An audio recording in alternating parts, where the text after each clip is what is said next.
Mis hermanos, el día de hoy vamos a enfocarnos en la siguiente parte de la armadura de Dios.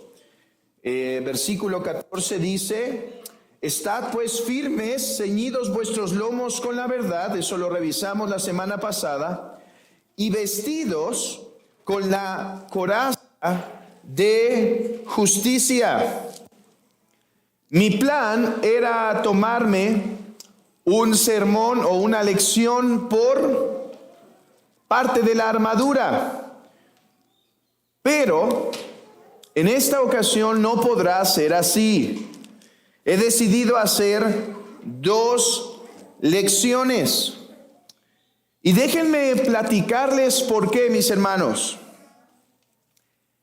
En la historia de la interpretación de este texto, en la historia de la iglesia, este texto ha sido interpretado de dos maneras regularmente.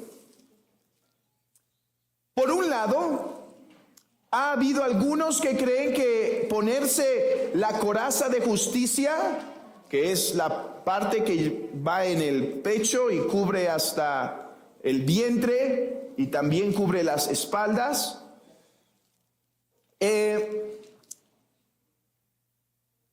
algunos han interpretado que esta coraza de justicia se refiere a la justicia que Cristo nos ha dado. Recuerden, mis hermanos, nosotros hemos sido justificados, lo que significa que aquel que era justo fue considerado injusto por nosotros, a fin de que nosotros fuéramos considerados justos. Cristo nos viste. No obstante, a veces la palabra justicia tiene otra connotación, y no es la justicia que recibimos de fuera, sino, mis hermanos, la justicia que nosotros podemos hacer y practicar. Nosotros decimos el vivir justamente. Entonces vean esto, mis hermanos. A través de la historia de la iglesia, cuando uno va a este texto de la coraza de justicia, ha sido interpretado en una de esas dos maneras, o como la justicia que nos ha sido dada, o como la justicia que nosotros hacemos. Déjenme darles dos ejemplos. Por ejemplo, Juan Calvino creía que la coraza de justicia era la vida santa de los creyentes. O sea que cuando nosotros vivíamos justamente, santamente, es como si nos estuviéramos poniendo la coraza. Escuchen lo que dijo él. Dice Juan Calvino, un momentito que perdí esta cita. Aquí está.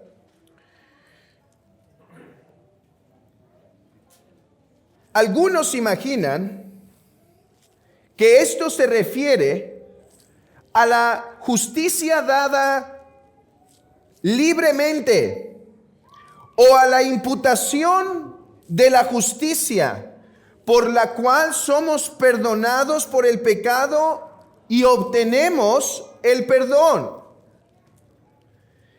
Pero tal tema no creo que es el que se menciona aquí en esta ocasión. Porque el tema que ahora estamos discutiendo es la santidad de vida. Entonces, Él nos anima a adornarnos primero con integridad y después a tener una vida devota. Calvino cree entonces que esta justicia que se nos anima a tener aquí es la justicia de la santidad, de la vida santa. No obstante, otro autor llamado Charles Hodge, un muy buen erudito del siglo pasado, menciona lo siguiente: algunos creen que esto se refiere a una justicia otorgada gratuitamente o a la imputación, perdón, eso es lo que acabo de leer. Hubo un problema en mis notas. Dice: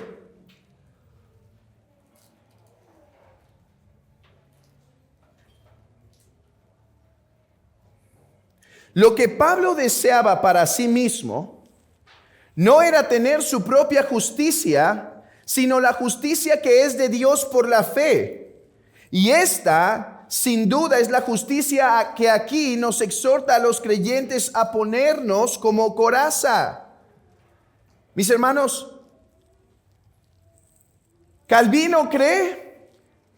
aunque Calvino cree en la imputación, en el perdón de nuestros pecados gratuitamente, cree que este texto se refiere a que aquí nos está animando a vivir una vida santa.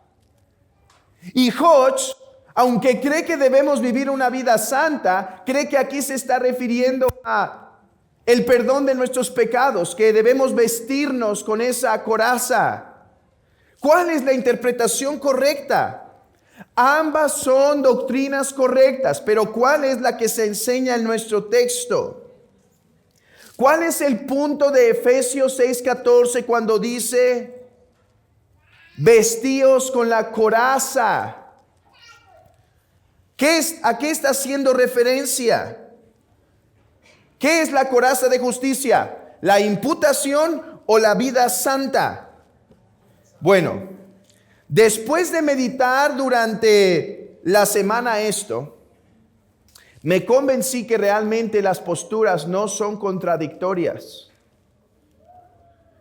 Realmente creo que estas dos pueden estar presentes en la mente de Pablo, en la inspiración del Espíritu Santo. O sea que no hay que elegir entre las dos. Las dos pueden estar implicadas. A ver, esto no siempre se puede hacer. Abran sus Biblias en Filipenses, por ejemplo. Filipenses 3.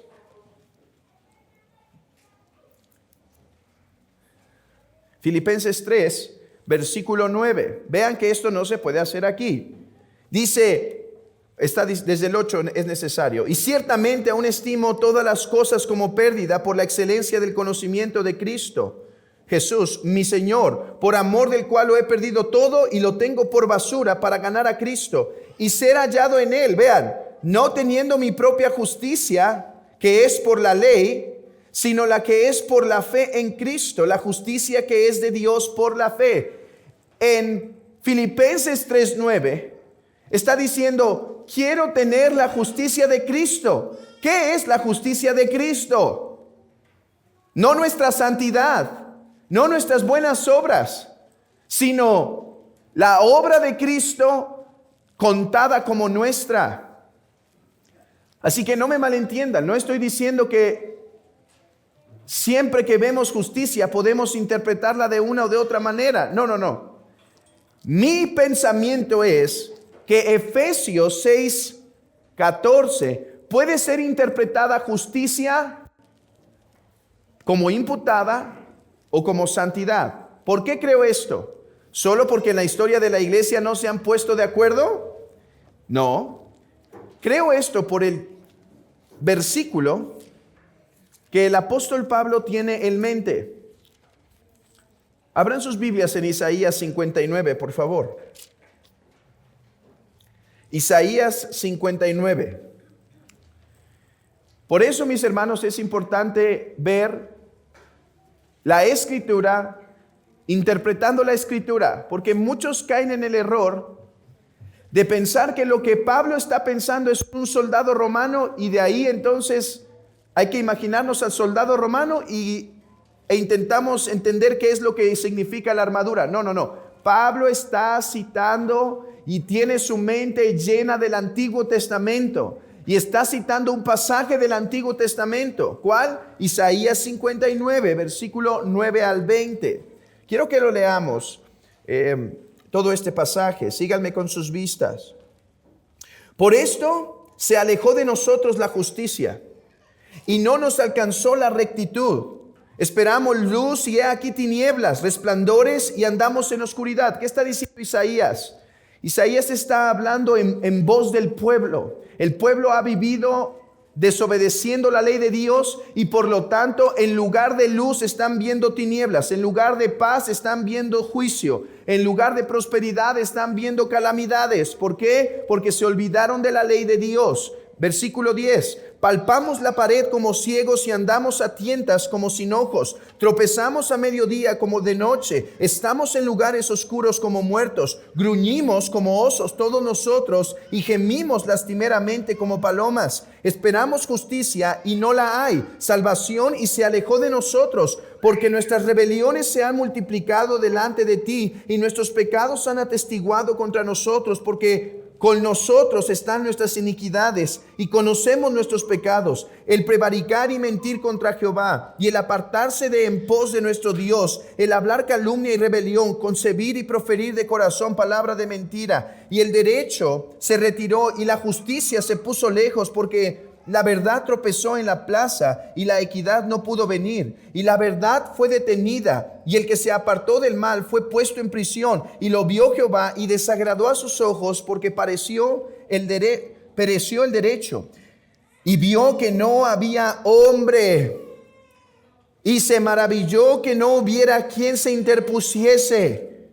Y lo salvó su brazo y le afirmó su misma justicia. Pues de justicia se vistió como de una coraza, con yelmo de salvación en su cabeza. Tomó ropas de venganza por vestidura y se cubrió de celo como de manto, como para vindicación, como para restituir con ira a sus enemigos y dar el pago a sus adversarios. El pago dará a los de la costa, etcétera. Hermanos,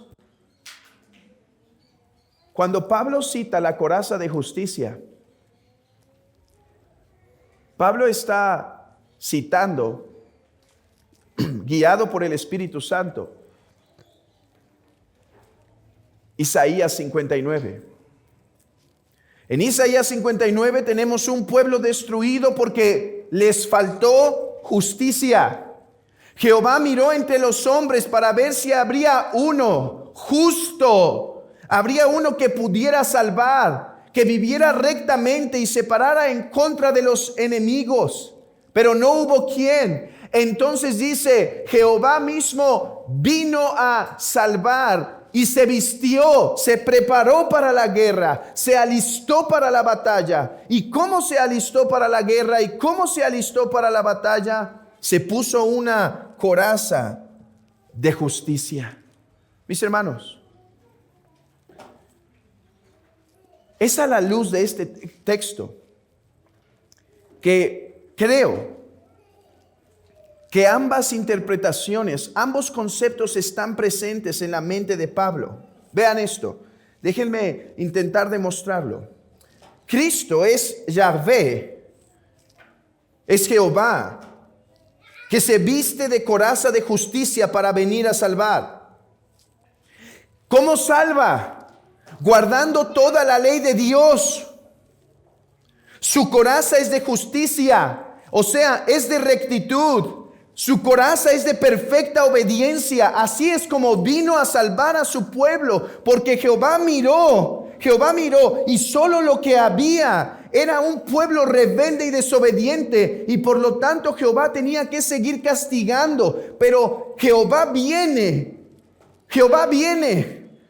para poder vivir santamente y ya no tener que castigar al pueblo, porque vio a uno santo, vio a uno justo. Así se vistió Jehová, nuestro Señor Jesucristo.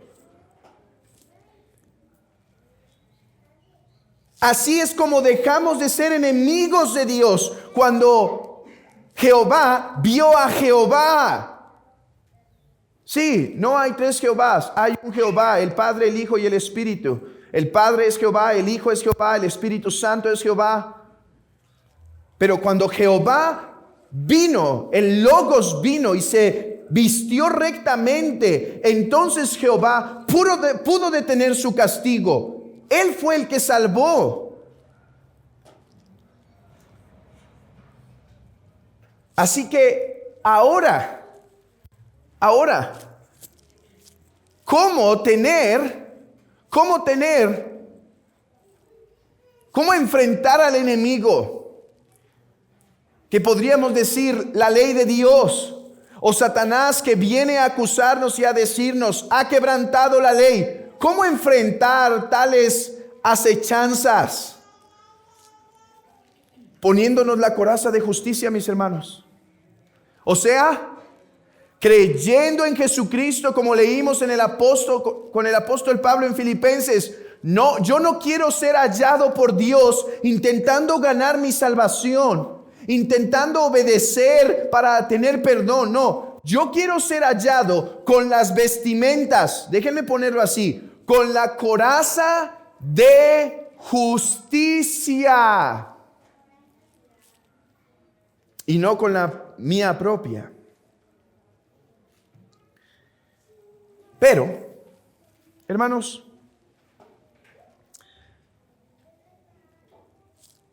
puede ser, es pregunta, puede ser, o sería ilógico pensar que una vez que nuestro capitán y redentor, nuestro general de guerra, vino, se vistió con su coraza de justicia y obediencia, murió y resucitó por nosotros y viene y dice, ustedes ya no tienen más el juicio de Dios sobre ustedes. Yo he vencido la ley que los condenaba. El Padre ha recibido mi pago. El diablo ya no puede reclamar más por sus almas. Pero ahora me voy, me iré y me sentaré en el reino hasta que sea tiempo de venir con ustedes. Por lo tanto, imítenme para vencer a sus enemigos. Pónganse esa coraza de justicia y santidad. No solo el perdón que les doy, sino imítenme. Si yo vencí a mis enemigos por vivir rectamente, ustedes hagan lo mismo, hermanos. Y es que esto está en la mente de Pablo, evidentemente en otros lugares. Por ejemplo, si ustedes abren la Biblia en Romanos 13, se darán cuenta que Pablo usa el tema de la vestimenta para hablar de la santidad. A veces la usa para hablar del perdón que hemos recibido, pero a veces para hablar de santidad. Romanos 13:14. Sino vestíos del Señor Jesucristo y no proveáis para los deseos de la carne. Bueno, de hecho el versículo 13:13 es aquel que golpea a Agustín, según él nos cuenta en sus confesiones cuando lee, andemos como de día honestamente, no en glotonerías y borracheras, no en lujurias y lascivias, no en contiendas y envidias, sino vestíos del Señor. ¿Qué está diciendo el apóstol Pablo? Vivan santamente. Déjenme mostrarles otro pasaje, por ejemplo, Colosenses capítulo 3, versículo 12. Nuevamente la idea, Colosenses 3:12, de vestimenta.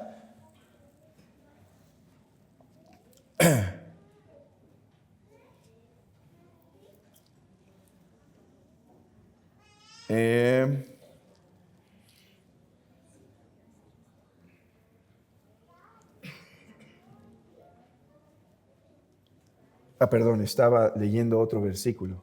Vestíos pues como escogidos de Dios, santos y amados, de entrañable misericordia, de benignidad, de humildad, de mansedumbre, de paciencia. Vean esto, vestíos pues como escogidos de Dios. Ahora, vayan a Efesios 4. Efesios 4, regresemos a Efesios. Solo quería mostrarles que el concepto de vestimenta está asociado con vivir santa y rectamente. Efesios 4, versículo 24. Y este pasaje es muy importante. Porque este pasaje, mis hermanos, va a establecer un tema en la epístola, un tema. Dice, Efesios 4, 24.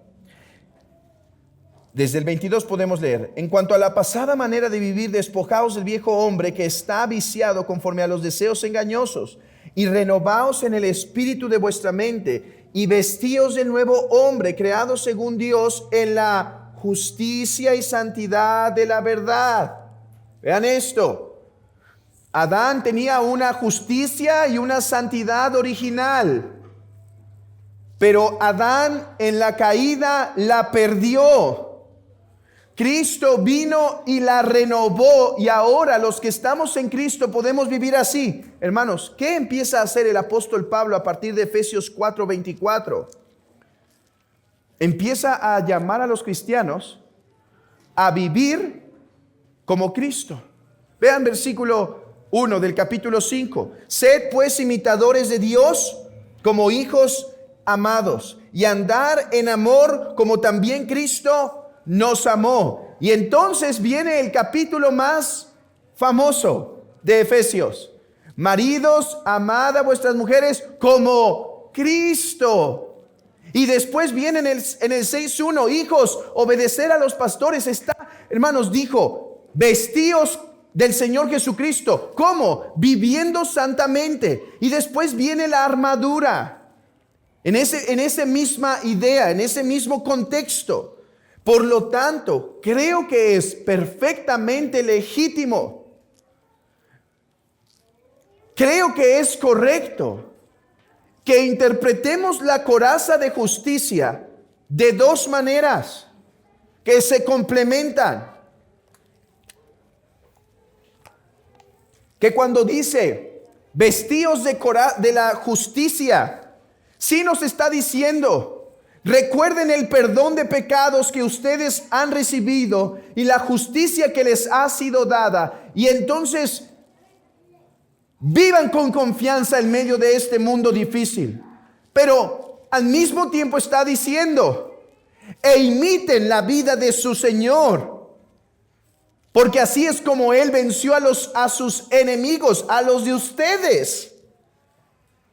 Por lo tanto, me voy a tomar dos exposiciones. Miren, una casi me tomó explicar por qué dos. Así que no sé si serán tres ya, pero mejor avancemos para que sean dos. Veamos hoy la primera forma en la que debemos entender Efesios 6:14. Pónganse la coraza de justicia, o sea, vístanse del perdón y de la justicia que se les ha dado gratuitamente. Veamos brevemente qué era la coraza. Hermanos, como he dicho, la coraza era un instrumento que cubría las partes más vitales del hombre. Cubría el corazón, cubría los intestinos. Y también, aunque creo que es en John Bunyan donde se propagó este error en el pensamiento protestante, porque creo que John Bunyan, me puedo equivocar si es él o no, pero hay uno que usa la alegoría de la lucha y dice que sus espaldas estaban descubiertas. Bueno, la armadura romana no era así. La armadura romana también cubría los hombros, ¿sí? Esta parte que es delicada, así como la espalda. A fin de que si recibía un dardo por fuera o por detrás, por la retaguardia, este pudiera estar protegido. Hermanos, la coraza es algo que protege órganos muy delicados. Y déjenme decirles algo. La coraza de justicia también nos ayuda a proteger órganos muy delicados. ¿Cuáles? Veamos la coraza. Veamos la coraza. ¿Quién hizo esta coraza? Bueno, no importa si estamos hablando de la justicia que nos ha sido regalada o la justicia que nosotros debemos hacer, ambas son creadas por el Trino Dios. Mira, la santidad por la cual tú puedes vivir, mi hermano, como lo vamos a ver la próxima semana, es una santidad que tú puedes vivir porque Cristo te capacita por su Espíritu Santo. Pero la justicia que ahora la coraza que ahora vamos a revisar, fue creada por Cristo de una manera peculiar. ¿Cómo? Hermanos, de dos maneras. La coraza está hecha de dos metales. No uno, porque uno la hace peligrosa. Dos metales. Un metal, llamémoslo perdón. Y el otro metal, llamémoslo justicia. Mis hermanos, nosotros nacemos y vivimos con dos problemas durante toda nuestra vida. Uno, que tenemos infracciones contra la ley de Dios. Todos nosotros caminamos en este mundo violando los mandamientos del Señor. Y eso requiere que Dios castigue, como vimos en Isaías 59.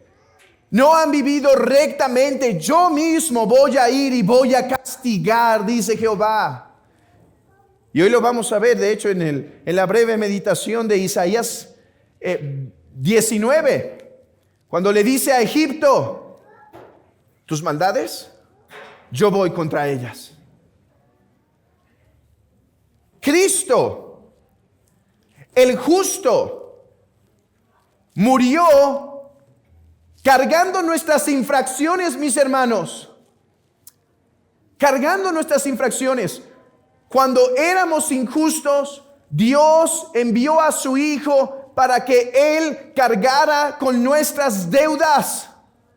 Como buen marido que tomó a su mujer mientras éste se fue y ella vivió neciamente y ahora está endeudada y manchada y hombres la están persiguiendo para que pague sus deudas. Él viene y dice, dénmelas a mí, yo pagaré, yo seré encarcelado por ella, yo trabajaré arduamente por ella. Esa coraza entonces está vestida de perdón, está compuesta de perdón de nuestros pecados, pero no solo eso. Y mis hermanos, aquí es donde uno recuerda que es imposible meditar la Escritura sin esforzarnos un poco por entender, aunque sea una sencilla teología. Muchos creen que el Evangelio consiste solamente de eso, de que Dios nos da perdón. Pero hermanos, si Dios nos da perdón, no tenemos todavía acceso al cielo. Tenemos libertad de su castigo, pero no acceso al cielo. Vean esto. Cuando Adán y Eva se visten de sus propias ramas, Dios se las quita. Pero no solo se las quita, les pone pieles de animales. Si Dios solo te da perdón, tenemos tú y yo un gran problema. Porque al cielo solo van a entrar no los perdonados, sino dice los justos. ¿Quién es justo? El que hace justicia, el que vive rectamente, el que guarda los mandamientos del Señor perfectamente, el que lo ama con todo su corazón, con toda su alma, con toda su mente, con todas sus fuerzas, el que tiene la ley en su corazón. Hermanos, tenemos un problema Dice el himno que cantamos de Jeremías: abrid la puerta y entrará, la gente justa entrará, la gente justa, guardadora de verdades. ¿Cuál es el problema? Que cuando tú vas cantando eso, entonces las puertas se te van a cerrar. La gente justa se cierra. ¿Por qué, hermano?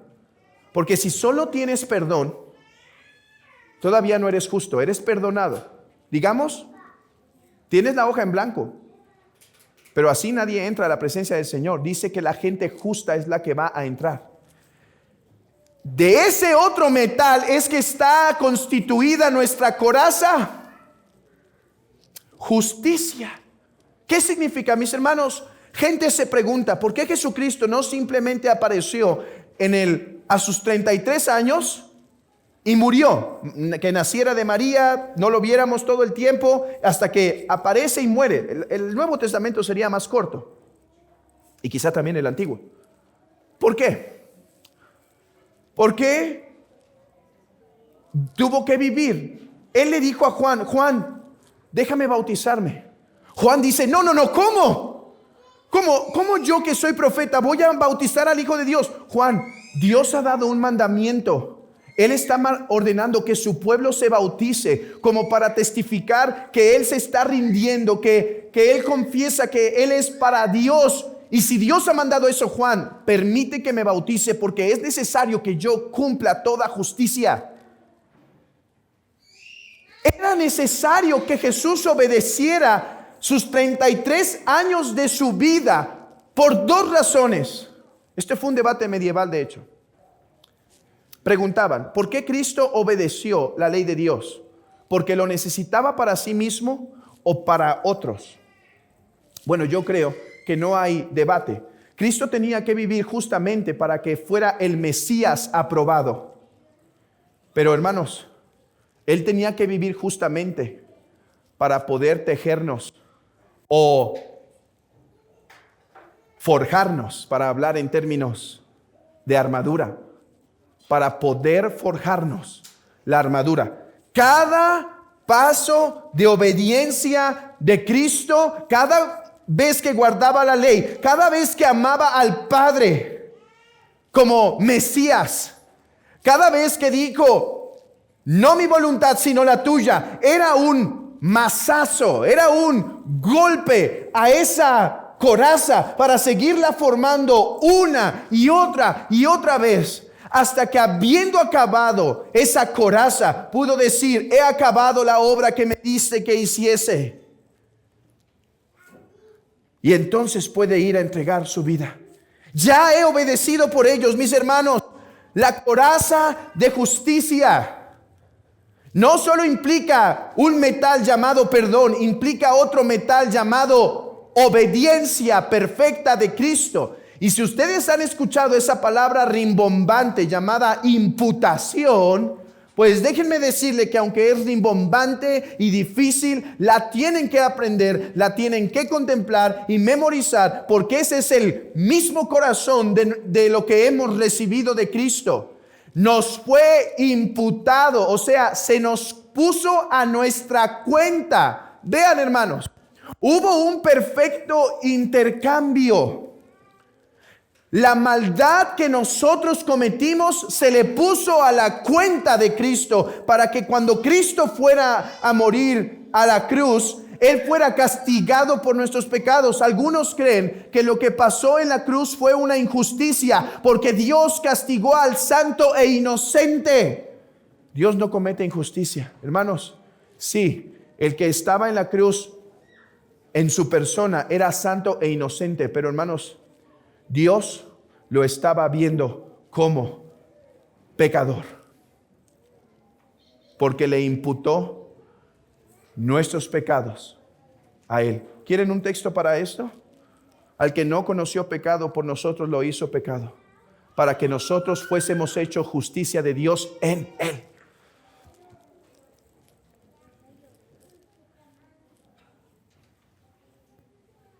Y luego les busco la cita porque esa no la apunté. Mis hermanos, creo que es 2 Corintios 5:21, ¿no es cierto? Bueno, Ustedes lo buscan y si no me reclaman al final. Sí, 5:21.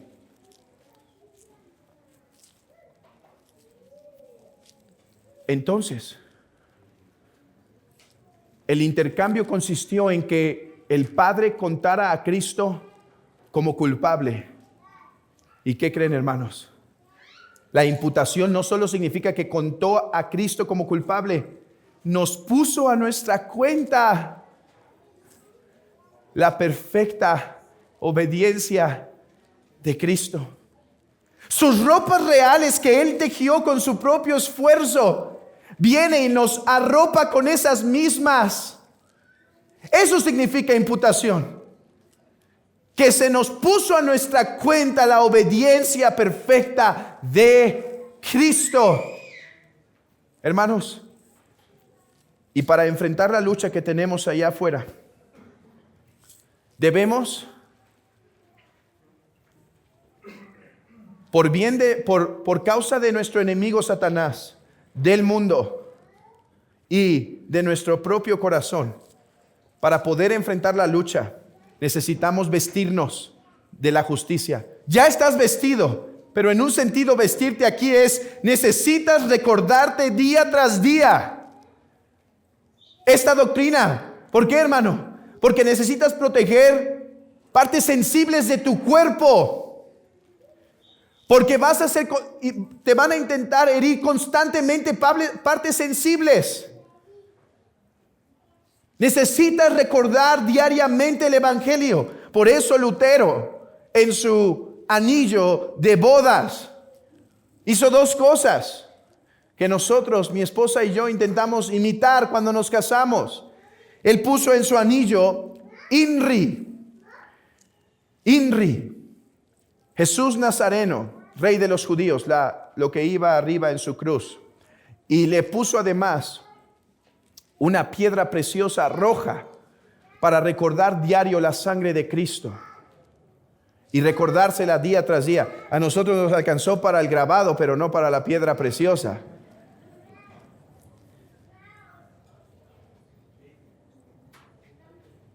Porque él quería recordarse el Evangelio todos los días. Por eso una vez le preguntaron a Lutero, ¿por qué predicas cada semana el mismo Evangelio? No el mismo sermón, sino el mismo Evangelio o el Evangelio. ¿Por qué no cambias de tema? Dice, porque mi iglesia lo olvidas frecuentemente cada semana. Porque ellos olvidan que han sido perdonados. ¿Por qué cada semana necesitamos la Santa Cena? Porque cuando viene un sermón como rayo a acusar nuestras conciencias, a herirnos, necesitamos ser consolados. Y Cristo quiere que nos vistamos con esa coraza, recordando que hemos sido perdonados. Porque, hermanos, viene Satanás e intenta herir el corazón, y nos viene a decir, pecador, ¿cómo te atreviste a acercarte a orar?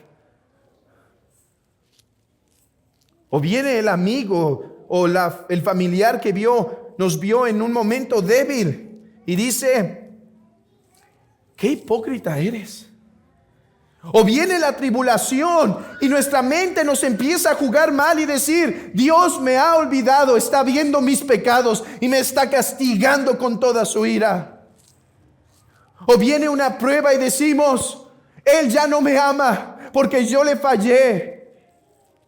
Viene Satanás, el mundo y nuestra carne con saetas muy venenosas, muy afiladas, para que con una enterrada empecemos a caminar con debilidad y nos inclinemos y no podamos enfrentar la lucha, no podamos ir a orar, no podamos tomar el escudo de la fe, porque solamente nuestra mente está lastimándonos. Pecador, hipócrita, ¿cómo te atreves a acercarte? Dios ya no te ama, fallaste otra vez. ¿Cómo te atreves a acercarte? Confía mejor en tu justicia. ¿Cómo me vas a volver a pedir a Cristo que te perdone?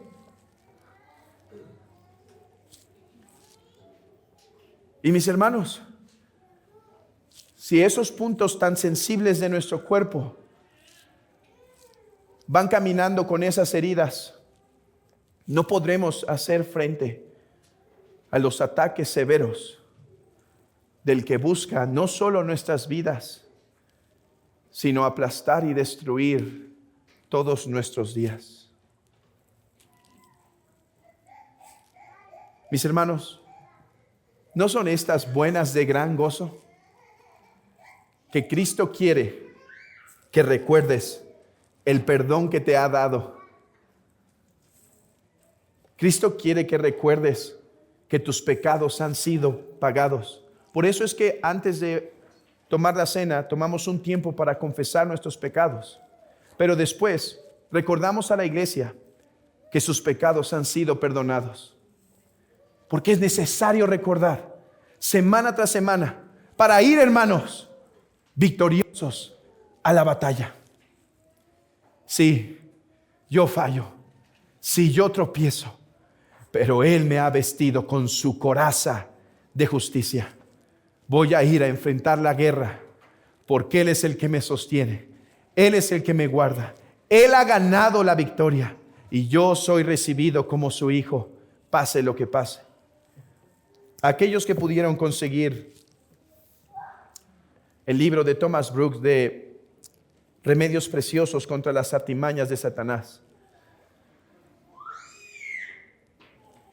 visiten esta tarde, si pueden, o en la semana, una sección. Y voy a intentar a ver si puedo subir algunas de esas partes al grupo de la iglesia, en donde habla justamente de esto. Satanás quiere a un cristiano amedrentado, aplastado, adolorido, porque así es más fácil pisotearlo. Así es más fácil destruirlo. Pero él dice, cristiano, dice Thomas Brooks en esos remedios, es muy bueno que tú te lamentes por tu pecado. Pero como dijo Pablo, bueno, eso ya no sé si lo dice Thomas Brooks o eso ya fue mío, pero como dice Pablo, no sean demasiado severos con aquel que estaba disciplinado en la iglesia, no vaya a ser que sea comido por la tristeza. Igualmente, laméntate de tu pecado, pero recuerda la gran salvación de tu Redentor, para que batalles y pelees con confianza la buena batalla de la fe. Mis hermanos, vestíos de la coraza de justicia. Amén. Y aquellos que no están en Cristo, dejen esas ramitas con las que se vistió Adán y Eva. Dejen esas ramitas. Y dejen esas buenas obras. Yo voy a ser perdonado por Dios por mis buenas obras y me pongo una ramita. Y ahora voy a leer más mi Biblia y me pongo otra ramita. Necesitas ser despojado, ser desnudado de tu propia justicia para ser vestido con la que es de Cristo Jesús, la única que puede hacer frente a la ley de Dios y a los ataques del enemigo. Oremos.